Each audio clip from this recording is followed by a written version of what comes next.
जय महाराष्ट्र. मी advocate सागर देवरे. मी घेऊन आलो आहे विसल ब्लोअरचा 6वा भाग. आजच्या या 6व्या भागामध्ये मी पीएपी प्रकल्प जो मुलुंड पूर्वमध्ये सुरू आहे त्याची अधिकची माहिती देणार आहे. मुलुंड पूर्वमध्ये जो पीएपी प्रकल्प सुरू आहे त्याच्यामध्ये एकूण 5 इमारती आहेत. एक इमारत ही 33 मजल्यांची तर 4 इमारती या 24 मजल्यांच्या आहेत.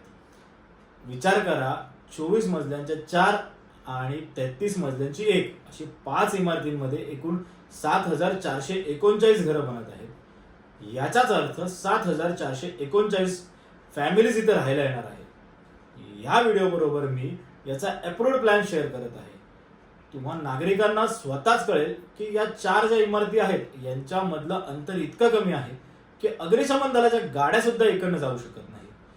मग असं असताना सुद्धा या प्रकल्पामध्ये जे नागरिक राहायला येणार आहेत त्यांचं आणि आजूबाजूच्या परिसरामध्ये राहणाऱ्या नागरिकांच्या जीवितास धोका निर्माण होईल असे प्रकल्प हे महानगरपालिकेचे अधिकारी असतील, अग्निशमन दलाचे अधिकारी असतील, हे पारित कसे करू शकतात?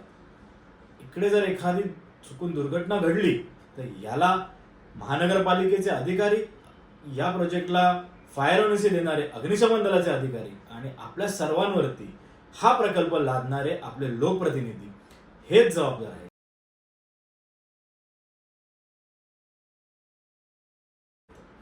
या व्हिडिओमध्ये मी पुन्हा एकदा सांगतो की पीएपी प्रकल्प आणि धारावी पुनर्वसन प्रकल्प हे 2 वेगळे आहेत.